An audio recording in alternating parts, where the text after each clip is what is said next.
It was a scorching summer afternoon in the sleepy suburb of Elmwood Heights, a neighborhood where perfection was not just expected, but enforced with an iron fist by the local homeowners association, HOA. I had spent the morning meticulously cleaning my garage, a task that usually filled me with quiet satisfaction. That day, however, everything changed in a single, infuriating moment. As I was finishing up, I stepped outside for a well-deserved break, only to find my garage door ajar. My heart sank when I saw a familiar, all too familiar sight. Karen, the notorious HOA Karen of our cul-de-sac, had parked her shiny sedan right in my garage. Karen was known for her self-appointed role as the neighborhood's moral compass, always ready with a complaint about a misplaced trash can or a curb that wasn't painted just so. To her, every little deviation from her idea of perfection was a personal affront. Today, she had taken it to a new level by invading my personal space. I felt a surge of anger and disbelief. How dare she assume that my property was communal? The violation was not just physical. It cut deep into the fabric of privacy and respect I thought we all owed each other in Elmwood Heights. Without missing a beat, I stormed back into my garage, grabbed my toolbox, and returned outside with a determined glint in my eye. In that moment, I decided that enough was enough. I would not stand by while Karen disrupted my day and disrespected my boundaries. I quickly found a heavy padlock I'd used in past years for extra security, and with a few swift moves, I secured the garage door, trapping Karen's sedan outside. I could almost hear her shocked gasp as the door clanged shut, and I knew that this act, though simple, would send a clear message. But I wasn't finished yet. I had planned not one, but two surprises for Karen, a little payback for her overstepping her self-appointed authority. With my heart pounding and adrenaline surging through me, I retreated to my workbench to prepare my next move. The stage was set for an unexpected showdown that would leave not only Karen reeling, but the entire neighborhood questioning the limits of entitlement and respect. In those moments, I realized that sometimes the smallest actions spark the biggest changes. And as I secured my garage and prepared my surprises, I knew that I was about to rewrite the rules of our little community, one locked door and a couple of surprises at a time. Elmwood Heights was a picture-perfect suburb, where every lawn was immaculately trimmed, every mailbox gleamed in the sunlight, and the sidewalk sparkled after a recent rain. The neighborhood was governed by strict HOA rules, ensuring that everything from the color of your house to the height of your hedges adhered to a pristine standard. Among the residents, I was known as a modest homeowner who cherished privacy and independence. My home, though not extravagant, was a sanctuary I had built with my own hands, a testament to years of hard work and personal pride. Then there was Karen, a woman in her mid-50s with perfectly coiffed hair, designer clothes, and a reputation that preceded her. In Elmwood Heights, Karen was the self-appointed enforcer of the HOA's unwritten rules. She was infamous for her regular complaints about trivial matters: a neighbor's untrimmed hedge, a car parked a minute too long on the street, even a misplaced garden gnome. Karen's voice was sharp, and her attitude left no room for compromise. To her, the neighborhood was her personal kingdom, and every deviation from her standard of perfection was an affront that demanded immediate correction. I, on the other hand, valued simplicity and authenticity over superficial appearances. I wasn't one to flaunt my possessions or participate in petty squabbles. My garage was not just a storage space. It was a reflection of my personal effort and freedom. Every tool, every knick-knack on the wall had a story, each one representing a moment of triumph or hard-won progress. It was my personal domain, and I believe that every homeowner deserved the right to enjoy their space without interference. The setting for our conflict was my property, nestled in a quiet cul-de-sac where neighbors knew one another, but boundaries were meant to be respected. The houses were charming, painted in soft, welcoming hues, and the streets were lined with mature oak trees that whispered stories of decades past. In such an environment, the actions of one individual could quickly ripple through the community. Karen's intrusion by parking in my garage was not just an inconvenience. It was a breach of trust, a blatant disregard for the unwritten rules of privacy that everyone in Elmwood Heights was expected to honor. On that fateful day, as I noticed Karen's sedan parked in my garage, I felt a mix of disbelief and righteous anger. I knew that Karen's behavior was not an isolated incident. It was part of a pattern that many in the neighborhood had grown weary of. Her constant vigilance, disguised as civic duty, often bordered on bullying. Yet, despite the common grumblings of discontent, few had ever dared to challenge her. In this meticulously maintained world, where every detail was scrutinized and perfection was the norm, I had always believed that quiet defiance was the best form of protest. I never intended to escalate things, until today, when my personal space was invaded in the name of enforcing outdated standards. The stage was set for a showdown that would force every resident to rethink the meaning of community, respect, and the right to personal freedom.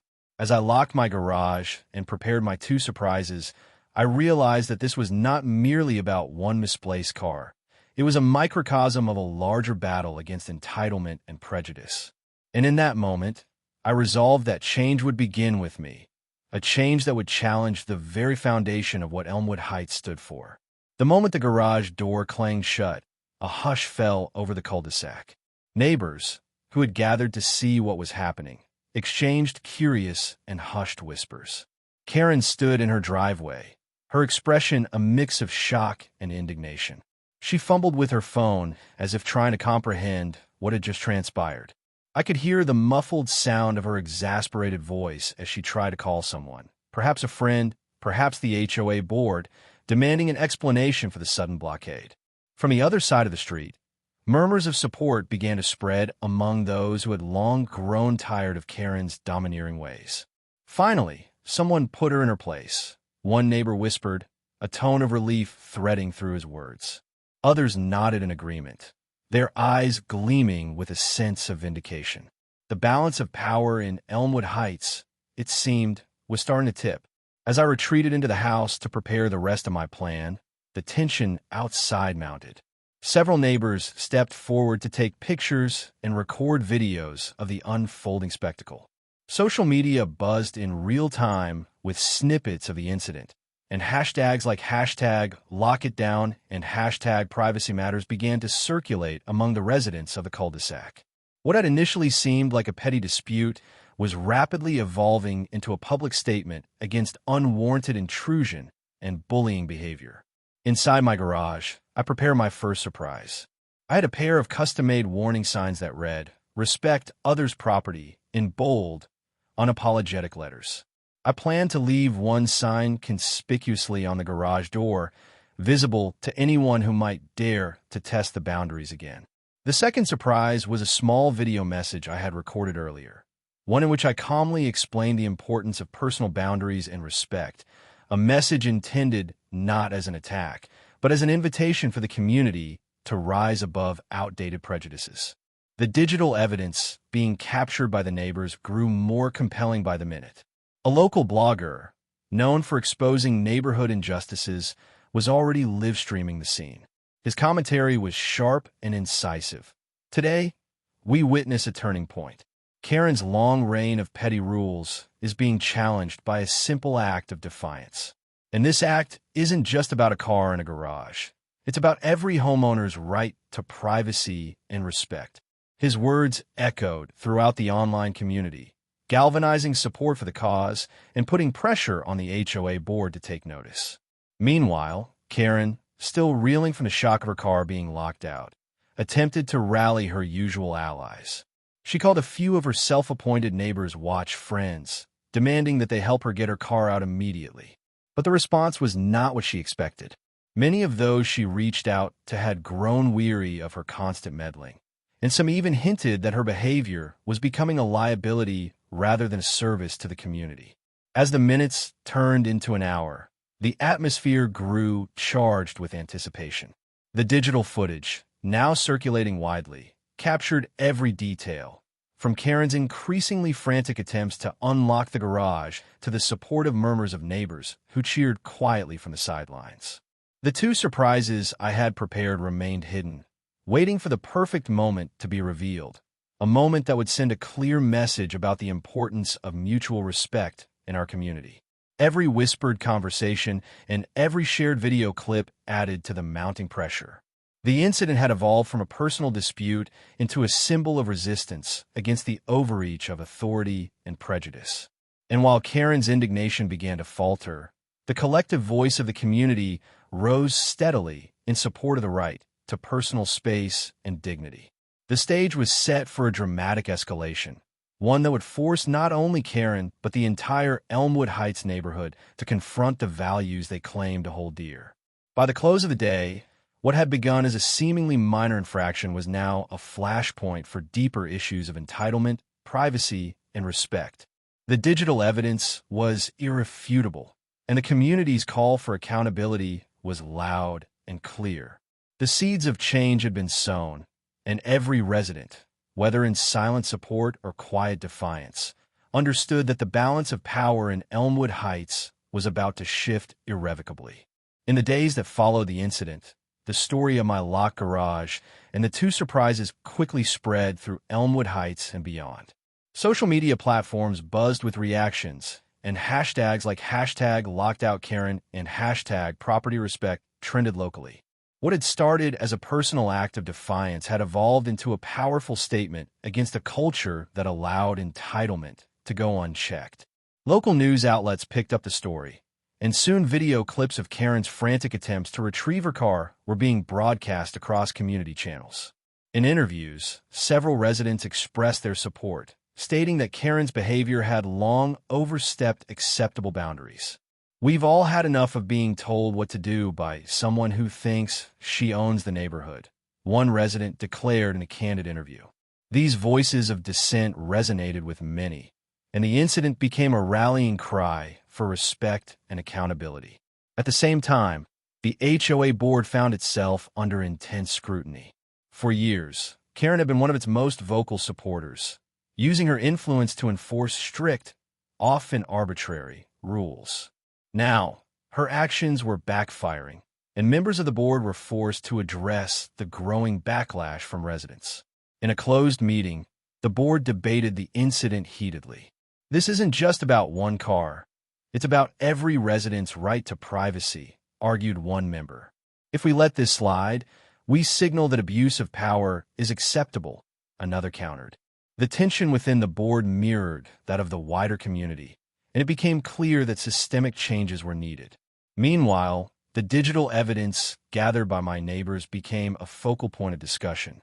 A popular local blogger released a detailed exposé, featuring interviews with residents who had long suffered from similar overreach by those with self-appointed authority.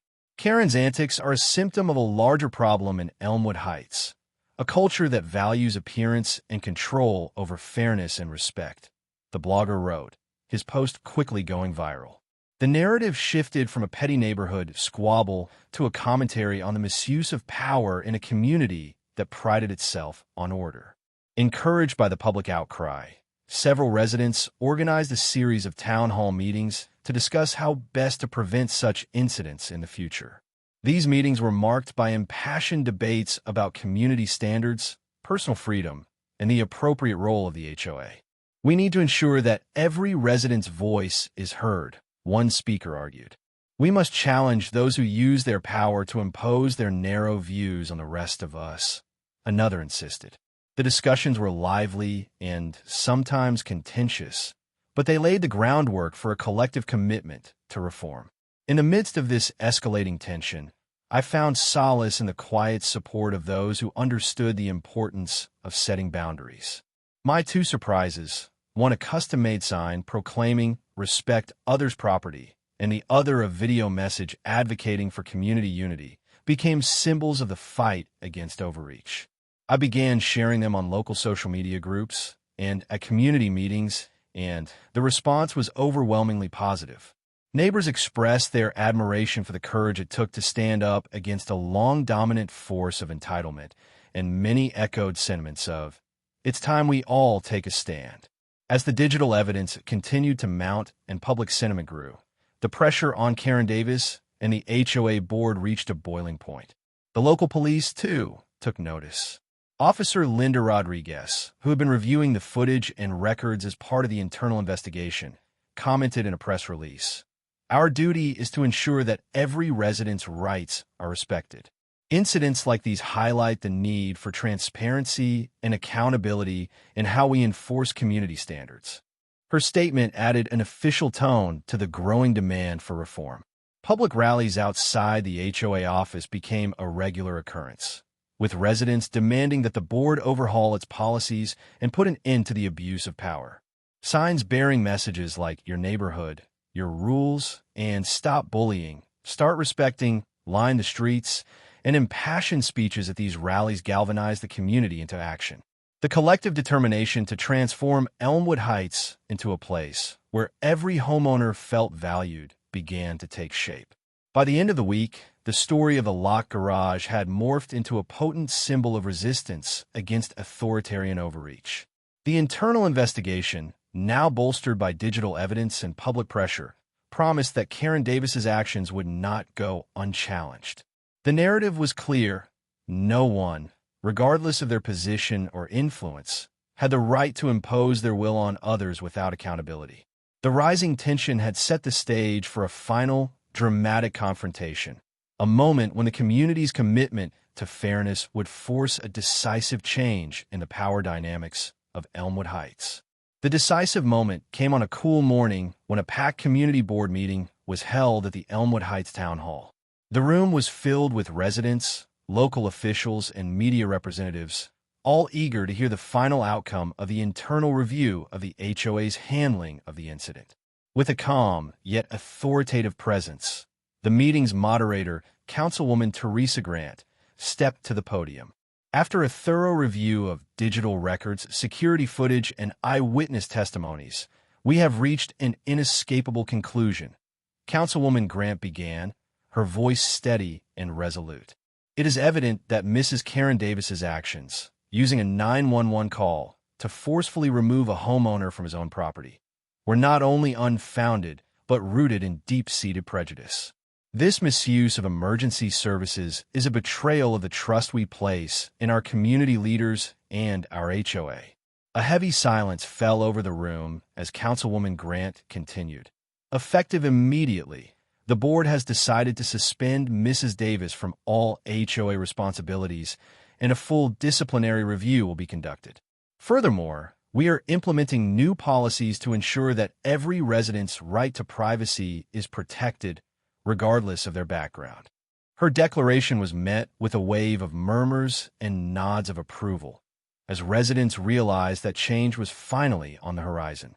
At that moment, a respected community member, Mr. Jonathan Lee, a longtime homeowner who had witnessed similar abuses, rose to speak. "I stand here today not just as a victim of overreach, but as a representative of every homeowner who has been made to feel small in their own community," he said, his voice carrying both sorrow and determination. "Let this be the moment we reclaim our neighborhood, a moment when accountability triumphs over prejudice." His words, delivered with quiet intensity, were met with resounding applause. Following Mr. Lee's heartfelt speech, the board presented the final dossier, a meticulously compiled record that included the digital footage of the incident, records of previous complaints against Karen Davis, and multiple eyewitness accounts.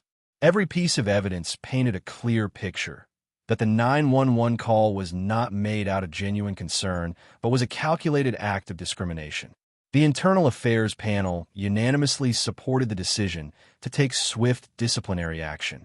The turning point was sealed as Councilwoman Grant concluded, "Today, we assert that no one is above accountability in Elmwood Heights. Our community is founded on respect, fairness, and the dignity of every individual. Let this decision be a turning point, a reminder that when we stand together, injustice will never prevail." The room erupted in applause, a powerful moment of collective resolve that marked a new era for the community. In that charged moment, the faces in the boardroom, some resolute, others reflective, spoke volumes about the community's determination to move forward. The decision to suspend Karen Davis and institute sweeping reforms was not just a punitive measure. It was a clarion call to ensure that every resident would be treated with the dignity they deserved. The legacy of that fateful day was now being transformed into a powerful symbol of change, one that promised to redefine the values of Elmwood Heights for years to come. In the weeks following the historic board meeting, Elmwood Heights began a gradual process of healing and renewal. News of the HOA's decisive actions spread rapidly through local media and social networks, igniting a wave of optimism among residents. The disciplinary review of Karen Davis's actions, along with the implementation of new policies to protect homeowners' privacy, was hailed as a turning point, a victory over the entrenched biases that had long plagued the community. Public forums and town hall meetings were organized to discuss the incident and the broader issues it revealed. Residents shared their experiences and ideas for creating a more inclusive neighborhood. "We are not just fighting for our property rights. We are standing up for our dignity," declared one impassioned speaker at a community meeting. These gatherings fostered a sense of unity and empowerment, as neighbors from all walks of life came together to demand that their voices be heard. Meanwhile, the internal reforms initiated by the HOA board began to take shape. New training programs on diversity, inclusion, and ethical conduct were rolled out for all board members and staff. Regular audits of emergency service calls were implemented to prevent the misuse of public resources, and a transparent system for lodging complaints was established. Our community's strength lies in its ability to learn from its past and build a better future, said a board representative during a follow-up press conference, reinforcing the message that change was not only possible, but already underway. The digital evidence of the incident, once a source of scandal, became a catalyst for positive transformation. Local bloggers and social media influencers celebrated the victory over prejudice, and hashtags like #ElmwoodUnity and #JusticeForHomeowners trended across the region. The story of a simple garage lock, 2 surprises, and 1 determined homeowner resonated far beyond Elmwood Heights. It became a symbol of how individual courage could spark community-wide change. For Karen Davis, the repercussions of her actions were profound. Isolated from her former allies and facing the full force of public accountability, she was forced to confront the consequences of her deep-seated biases. While some residents expressed sympathy for her as a product of an older, unyielding system, the overwhelming sentiment was one of disappointment and a desire for progress. Her legacy, once defined by a self-righteous enforcement of arbitrary rules, was now overshadowed by the community's collective demand for fairness. At a celebratory event held in the neighborhood park, residents, board members, and local officials gathered to honor the new beginning. Under the warm glow of a setting sun, a large banner reading, "Unity and Justice for All," was unfurled, and heartfelt speeches reminded everyone of the importance of embracing diversity and protecting individual rights. "Today, we celebrate our victory over prejudice," said Councilwoman Grant, her voice filled with hope. "Let this moment be a reminder that when we stand together, no act of hate can dim the light of truth."